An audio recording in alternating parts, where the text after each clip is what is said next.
다 함께 찬송가 114장을 하나님께 올려드림으로써 12월 18일 금요일 새벽기도회 및 가정예배를 시작하겠습니다. 찬송가 114장입니다.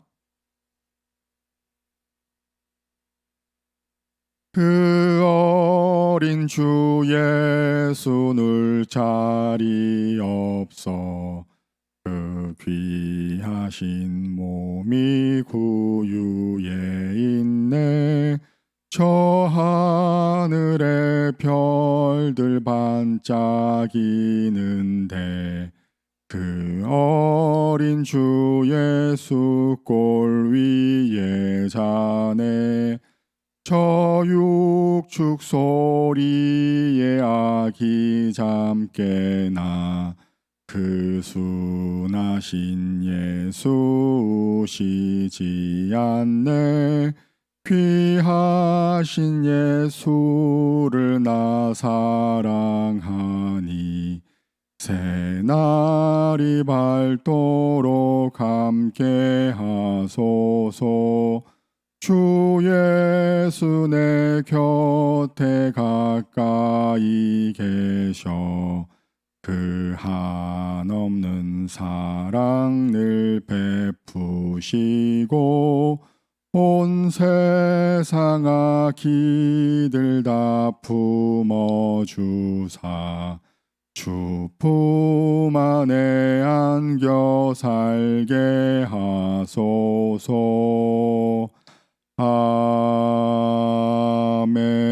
아멘. 아멘. 이 시간 함께 보실 말씀은 신약성경 베드로전서 3장 13절부터 22절까지의 말씀입니다. 신약성경 380쪽에 나와 있는 베드로전서 3장 13절부터 22절까지의 말씀을 우리 한 목소리로 함께 읽겠습니다. 베드로전서 3장 13절부터 12절까지의 말씀입니다.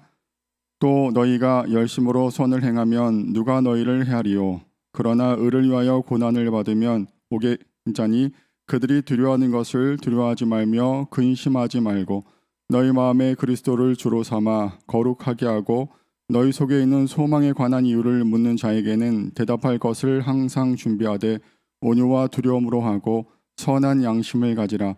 이는 그리스도 안에 있는 너희 선행을 욕하는 자들로 그 비방하는 일에 부끄러움을 당하게 하려 함이라. 선을 행함으로 고난을 받는 것이 하나님의 뜻일진데 악을 행함으로 고난 받는 것보다 나으니라. 그리스도께서도 단번에 죄를 위하여 죽으사 의인으로서 불의한 자를 대신하셨으니 이는 우리를 하나님 앞으로 인도하려 하심이라. 육체로는 죽임을 당하시고 영으로는 살리심을 받으셨으니 그가 또한 영으로 가서 옥에 있는 영들에게 선포하시니라. 그들은 전에 노아의 날 방주를 준비할 동안 하나님이 오래 참고 기다리실 때에 복종하지 아니하던 자들이라. 방주에서 물로 말미암아 구원을 얻은 자가 몇 명뿐이니 겨우 8명이라. 예수 그리스도께서 부활하심으로 말미암아 이제 너희를 구원하는 편이 곧 세례라. 이는 육체의 더러운 것을 제하여 버림이 아니요 하나님을 향한 선한 양심의 간군이라. 그는 하늘에 오르사 하나님 우편에 계시니 천사들과 권세들과 능력들이 그에게 복종하느니라. 아멘.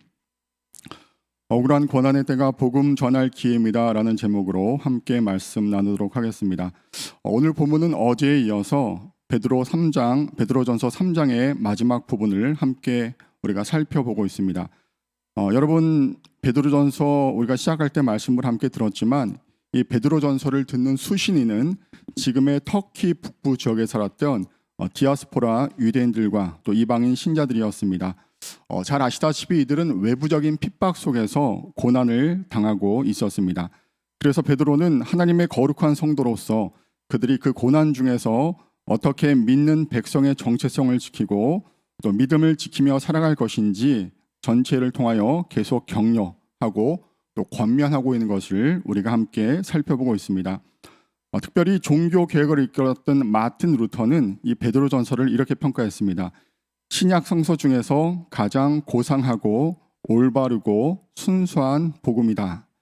그의 평가처럼 이 베드로전서는 고난과 박해 중에 있는 성도들이 하나님 안에서 어떻게 굳건한 믿음을 지키고 또 고상하고 올바르게 그리고 순수하게 믿음 안에서 성숙되어 나아갈 수 있을지를 잘 보여주고 있습니다. 어제까지 성도로서 거룩한 삶을 살아가야 하는 것에 대한 당위성과 또 구체적인 권면이 주어졌다면 오늘 본문 3장 13절부터는 고난을 어떻게 바라보고 또 그 고난을 어떻게 우리가 지낼 것인지에 대해서 설명이 이어지고 있는데요. 무엇보다 범사에 우리 믿는 성도의 본이 되시는 예수님께서 그 고난을 어떻게 담당하셨는지, 또한 주님께서 보이신 그 고난에 대한 모범에 대해서 강조하는 것을 우리가 살펴볼 수 있습니다. 오늘 본문을 통하여 우리에게 말씀하시는 하나님의 음성에 귀를 기울이고 또 함께 기도하기를 원하는데요. 첫 번째 함께 살펴볼 영적인 교훈은 우리 믿는 성도에게 있어서 고난은 자연스러운 것이고 또한 하나님의 복을 누리는 통로가 됨을 우리는 잊지 말아야 합니다. 13절부터 14절 말씀을 제가 다시 한번 읽겠습니다. 또 너희가 열심으로 선을 행하면 누가 너희를 헤아리요. 그러나 의를 위하여 고난을 받으면 복 있는 자니 그들이 두려워하는 것을 두려워하지 말며 근심하지 말라라고 오늘 본문이 시작되고 있습니다. 여러분, 오늘 13절처럼 또 너희가 열심으로 선을 행하면 누가 너희를 헤아리요라고 오늘 말씀이 시작하는 것을 보게 되는데요. 우리말 성경으로 풀이된 것을 보면 여러분이 열심히 선을 행하는 사람이 되면 누가 여러분을 해치겠습니까? 라고 풀이되어 있는 것을 보게 됩니다. 선을 행함에 있어서 열정을 지닌 사람들을 해칠 사람이 과연 있겠는가? 일반적으로 바르고 옳은 일을 함에 있어서 예상되는 결과는 부정적인 결과보다는 긍정적인 결과가 더 많이 있을 수 있음을 전제합니다. 그런데 이어지는 14절 말씀처럼 그러나 의를 위하여 고난을 받으면 이라는 말씀처럼 우리 믿는 성도들이 의를 위하여 또 하나님께서 명하신 그 바른 믿음의 길을 걸어갈 때 고난을 당할 수도 있음을 오늘 본문은 설명하고 있다는 것이죠. 그래서 그렇게 하나님의 의를 위하여 믿음의 길로 갈 때 고난을 만날지라도 그것을 전혀 이상하게 여기지 말고 그것이 오히려 하나님께서 베푸시는 복임을 기억하라라고 오늘 말씀은 강조합니다. 이는 예수님께서 마태복음 5장에 나타난 팔복에서도 잘 나타나 있는 말씀이죠. 여러분 잘 아시는 마태복음 5장 10절의 말씀은 이렇게 시작합니다. 의를 위하여 박해를 받은 자는 복이 있나니 천국이 그들의 것임이라. 나로 말미암아 너희를 욕하고 박해하고 거짓으로 너희를 거슬러 모든 악한 말을 할 때에는 너희에게 복이 있다라고 바로 주님께서 말씀하셨습니다. 또한 이어지는 오늘 본문 14절 그들이 두려워하는 것을 두려워하지 말라라고 되어 있는데요. 영어 성경을 보면은 이 부분이 조금 더 이해하기 쉽게 풀이되어 있습니다. 그들의 위협에 걱정하거나 두려워하지 말라라고 되어 있는 것을 보게 됩니다. 이 역시 예수님께서 마태복음 10장 말씀을 통하여서 몸은 죽어도 영혼은 능히 죽이지 못하는 자들을 두려워하지 말고 오직 몸과 영혼을 능히 지옥에 멸하실 수 있는 이를 두려워하라라는 이 말씀처럼 세상의 권세를 잡은 악한 세력에 일시적이고 또 잠시 드러나는 그런 표면적인 위협에 흔들리지 말고 우리의 영혼과 영생을 주관하시는 그 하나님을 의식하고 더욱 의지하라라고 말씀하고 계십니다. 여러분 특별히 잘 아시는 것처럼 이 초대 유대인 그리스도인들은 그들의 믿음 때문에 동족 유대교를 믿는 유대인들에게 많은 박해를 받았습니다. 자, 그들이 그런 박해의 순간을 맞이할 때 단지 수동적으로만 대하는 것이 아니라 오히려 믿음으로 담대히 나아가 적극적으로 대처해야 함이 바로 15절, 16절 말씀에 잘 나타나 있는데요. 우리 한번 15절, 16절 말씀을 우리 함께 읽겠습니다. 15절, 16절입니다. 너희 마음에 그리스도를 주로 삼아 거룩하게 하고 너희 속에 있는 소망에 관한 이유를 묻는 자에게는 대답할 것을 항상 준비하되 온유와 두려움으로 하고 선한 양심을 가지라. 이는 그리스도 안에 있는 너희의 선행을 욕하는 자들로 그 비방하는 일에 부끄러움을 당하게 하려 함이라. 여러분 방금 읽으셨던 것처럼 15절에 그리스도를 주로 삼아 거룩하게 하다라는 표현이 있습니다. 영어 성경을 보면은 특별히 현대어로 표현된 풀이된 영어 성경을 보면 이 부분이 이렇게 잘 풀이된 것을 발견하게 됩니다. 예수 그리스도를 당신 삶의 주인으로 삼아 오직 주만을 섬기고 그에게 예배하십시오라고 풀이되어 있다는 것이죠. 이 땅에서 잠시 머무는 영적 나그네의 정체성을 지닌 사람으로서 세상 사람들이 이해할 수 없어 보이는 그런 가치와 소망을 두고 살아가는 우리 믿는 성도들이 우리 믿음의 근거가 되시는 예수 그리스도에 대한 그 우리 근거를 항상 잘 준비하고 또 설명할 수 있어야 된다라는 그런 뜻입니다. 또한 그런 태도가 바로 성경에서 강조되고 있는 것처럼 온유함과 하나님을 경외하는 모습으로 나타내야 한다라고 오늘 말씀이 강조하고 있습니다. 자, 그렇게 주님께서 우리에게 허락하신 선한 양심과 또한 깨끗한 믿음의 행동으로 나아갈 때 16절 말씀처럼 그리스도 안에 있는 너희의 선행을 욕하는 자들이 그 비방하는 일에 부끄러움을 당할 것이다 라고 성경은 이야기하고 있습니다.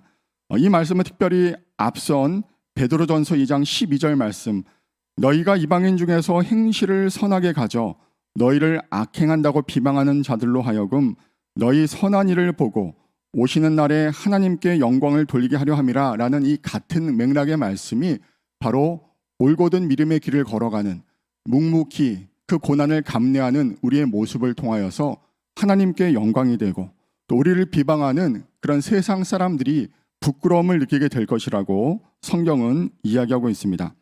두 번째 주시는 영적인 교훈입니다. 십자가에서 고난의 모범을 보이신 주님을 기억하고 본받아야 함을 우리는 18절 말씀을 통하여 다시 한번 확인하게 됩니다. 우리 18절 말씀을 함께 읽겠습니다. 그리스도께서도 단번에 죄를 위하여 죽으사 의인으로서 불의한 자를 대신하셨으니 이는 우리를 하나님 앞으로 인도하려 하심이라.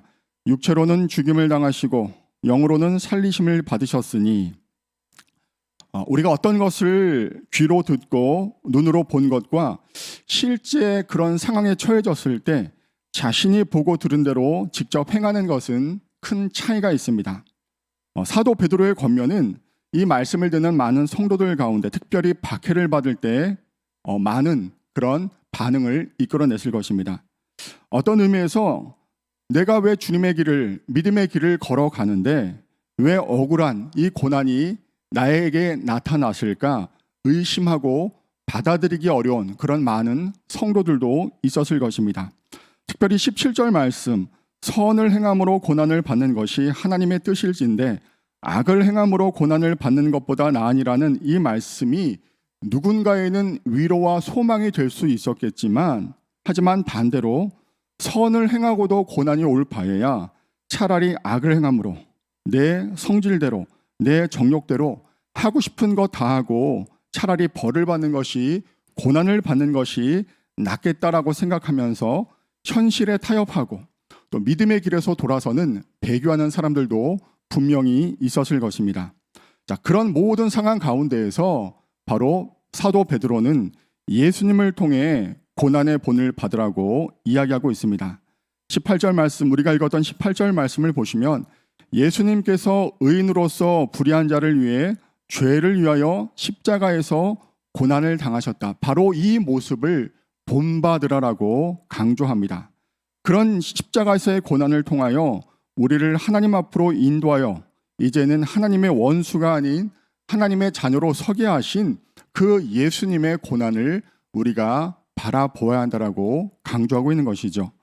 박해와 고난을 받을 때 받은 대로 똑같이 되갚아주는 세상의 원리와 세상의 가치를 따르지 말고 주님께서 십자가에서 보이신 그 모습을 기억하고 잠잠히 인내하며 명하신 믿음의 길을 올곧이 주님 의지하여 끝까지 걸어가라라고 주님께서는 이 말씀을 통하여서 우리 모두에게 강조하고 있는 것입니다. 자, 마지막 영적인 교훈입니다. 고난 뒤에는 반드시 승리와 영광의 면류관이 있음을 오늘 성경은 이야기하고 있습니다. 여러분, 오늘 18절 하반부부터 20절까지의 내용은 전체 성경 중에서 해석하기가 굉장히 어려운 구절로 평가되고 있습니다. 특별히 19절, 그가 또 영으로 가서 옥에 있는 영들에게 선포하시니라 라는 이 말씀이 초기 기독교 시대부터 중세에 이르러 또 근대와 현대에 이르러 각 시대마다 교단에 따라 신학자에 따라서 다르게 해석되었음을 우리는 살펴볼 수 있습니다.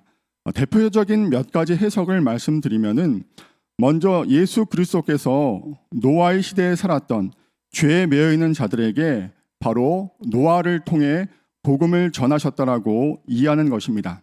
자, 여기서 말하는 옥, 감옥은 비유로 쓰인 것이고 예수님께서 영으로 노아를 통하여 회개의 복음을 전했다라고 해석하는 것이죠. 예수님께서 실제 지옥으로 가신 것은 아니라고 설명합니다. 자, 두 번째는 예수님께서 실제 지옥으로 내려가셔서 그리스도의 고난과 부활 사이에 구약에 믿는 신자들을 해방시키셨다고 보는 견해입니다. 바로 중세교회의 지배적인 견해였고 또 여기서부터 연옥설, 연옥교리가 나타난 것을 우리가 바라보게 됩니다. 자, 마지막 해석은 이 갇힌 영들은 노아 시대에 불순종했던 타락한 천사들을 의미하는데 그리스도께서 이들에게 십자가를 통한 그런 승리를 선포하셨다. 그들에게 예수 그리스도께서 십자가와 부활을 통하여 이루어내신 그런 참된 승리를 그들에게 선포하셨다라고 보는 견해입니다. 나중에 여러분들이 보시겠지만 베드로후서 2장 4절 말씀을 보면 이렇게 되어 있는 것을 보게 됩니다. 하나님이 범죄한 천사들을 용서하지 아니하시고 지옥에 던져 어두운 구덩이에 두어 심판대까지 지키게 하셨으며 라는 이 구절과 연결되기 때문에 또한 많은 사람들이 이 부분을 이렇게 해석하고 있는 것을 확인할 수 있습니다. 자, 이렇게 많은 해석이 있고 또 이것을 우리가 참 풀이하기가 어려운 난해한 구절로 우리가 알 수 있는데 중요한 것은 베드로가 왜 이 부분을 오늘 주신 본문에 포함시켰느냐라는 것을 우리는 살펴보아야 합니다. 여러분 18절에 예수 그리스도의 십자가 고난이 있습니다. 그리고 19절에 그 십자가의 고난을 통하여 부활하신 모습이 소개되고 있고요. 또 오늘 우리가 읽진 않았지만 마지막 22절 말씀을 보면은 그 예수님께서 부활하신 후 승천하셔서 하나님의 보좌 우편에 앉아 계셨다라고 그 예수님의 그 모든 모습이 연대기순으로 나타난 것을 바라보게 됩니다. 특별히 오늘 그리스도께서 옥에 갇힌 영들에게 이 선포하신 사건이 바로 예수님의 부활과 승천 사이에 자리하고 있다라는 것이죠. 자, 앞서 말씀드린 대로 지금 이 편지를 받고 있는 성도들은 이 박해와 고난을 겪고 있는데 특별히 22절 그는 하늘에 오르사 하나님 우편에 계시니 천사들과 권세들과 능력들이 그에게 복종하니라 라는 이 말씀처럼 예수 그리스도께서 옥에 갇힌 영혼들에게 사망과 죄와 사탄에 대해 승리의 선포를 하셨음을 알고 또 그 모습을 통하여 지금 고난을 겪고 있는 성도들을 위로하고 계시고 또 소망과 승리에 대한 확신을 허락하고 있다라는 것입니다. 잠시 동안 고난과 어려움을 겪고 있는 그 모습이 영원히 이어질 것이 아니라 바로 십자가에서 부활하시고 또 승천하신 또 모든 것들에 대해서 또 승리를 선포하신 그 주님의 모습을 기억하면서 소망을 삼아 끝까지 인내하며 끝까지 믿음의 자리를 지키라라고 권면하는 베드로 사도의 의도가 바로 여기에 있다라는 것이죠. 천사들과 권세들과 능력들이 복종하는 그 주님을 바라보고 또한 주님이 다시 말씀하신 대로 이 땅에 오실 터인데 그때까지 허락하신 이 믿음의 길을 흔들리지 말고 또 많은 사람들이 떠났던 것처럼 배신하지 말고 믿음의 길을 걸어가라라고 권면하고 있는 것입니다. 말씀을 정리하겠습니다. 오늘 주신 이 말씀을 통하여서 특별히 고난 가운데 있는 성도들이 어떻게 그 고난을 이겨내고 또 그 고난을 이겨낼 가장 궁극적인 근거가 되시는 예수님의 그 모습을 마땅히 바라보고 따라야 함을 이야기하고 있습니다. 또한 마지막에 여러 가지 해석이 있고 또 풀이하기가 어렵지만 바로 이 이야기가 이 부분에 위치한 모습을 통하여서 고난과 어려움이 있을지라도 최종적으로 승리하신 그 주님의 모습을 바라보며 어떠한 순간에도 주님 바라보고 의지하며 믿음의 길을 나아가라라고 말씀하시는 그 베드로의 사도의 권면이 또한 그를 통하여 우리에게 말씀하시는 하나님의 위로와 소망의 말씀을 함께 살펴보았습니다. 특별히 코로나를 맞이하여서 마찬가지로 힘들고 어려운 시기를 겪고 있는 바로 이 시대를 살고 있는 우리들에게 동일하게 적용될 수 있는 하나님의 말씀임을 기억하시고 끝까지 주님 바라보며 허락하신 믿음의 길을 올곧게 걸어갈 수 있는 저와 여러분들 되시기를 주님의 이름으로 간절히 소망합니다. 기도하겠습니다. 하나님, 오늘 주시는 말씀을 통하여서 하나님 그 말씀을 오늘 우리에게 주시는 하나님의 말씀으로 저의 마음판에 새기며 또한 겸손히 그 말씀 앞에 나아가기를 원합니다. 주님을 믿고 주님의 그 길을 걸어가는 우리 성도의 삶이 참으로 복된 삶이고, 또 하나님을 아버지라 부르며 하나님과의 인격적인 관계 속에서 믿음으로 이 세상을 살아가는 것이 가장 복되고 귀한 것임을 알지만, 때때로 닥쳐오는 우리 힘으로 감당할 수 없어 보이는 많은 고난과 어려움 앞에 마음이 흔들리고 또 의심이 있고 또 저희 마음속에 두려움이 있을 수 있는 것을 이 시간 겸손히 고백하며 나아갑니다. 하지만 그 모든 고난을 묵묵히 이겨내시고 또한 십자가에서의 고난을 통하여서 우리에게 참된 소망을 허락하신, 영생을 허락하신, 하나님께로 인도하신 그 주님을 본받는 믿음을 다시 한번 허락하여 주셔서 오늘 일상의 자리에서, 구체적인 삶의 자리에서 우리가 맞닥뜨리는 그 고난을 이겨내는, 그 고난을 대처하는 우리의 모습을 통하여 주님의 은혜와 사랑이, 또 하나님의 살아계심이 온전히 나타날 수 있음을 깨달을 수 있도록 인도하여 주시옵소서. 부족하고 넘어질 수밖에 없는 저희들이지만, 참으로 연약한 저희들의 모습이지만 언제나 우리와 함께 하시고 먼저 손 내밀어 주시고 또 모든 것을 감당할 수 있는 은혜와 능력을 허락하여 주시는 그 주님 의지하여 오늘도 허락하신 믿음의 길을 올곧게 걸어갈 수 있는 최종 승리를 허락하시고 선포하시고 보여주신 그 주님 바라보며 저 천국까지 믿음의 길을 올곧게 걸어갈 수 있는 우리 모든 믿는 성도들 될 수 있도록 은혜 허락하여 주시옵소서. 이 믿음으로 코로나의 위기와 어려움도 이겨낼 수 있도록 도와주시고, 이 위기 때 더욱더 주님과 동행하며 또 주님의 이름을 부르며 주님 앞에 나아갈 수 있는, 믿음으로 하나 될 수 있는 우리 모두가 될 수 있도록 인도하여 주시옵소서. 주께서 모든 것들로 함께해 주시고 은혜 베풀어 주실 줄 믿고 감사를 드리며 우리를 구원하신 예수님의 이름으로 기도드립니다. 아멘. 하늘에 계신 우리 아버지, 아버지의 이름을 거룩하게 하시며 아버지의 나라가 오게 하시며 아버지의 뜻이 하늘에서와 같이 땅에서도 이루어지게 하소서. 오늘 우리에게 일용할 양식을 주시고 우리가 우리에게 잘못한 사람을 용서하여 준 것 같이 우리 죄를 용서하여 주시고 우리를 시험에 빠지지 않게 하시고 악에서 구하소서. 나라와 권능과 영광이 영원히 아버지의 것입니다. 아멘.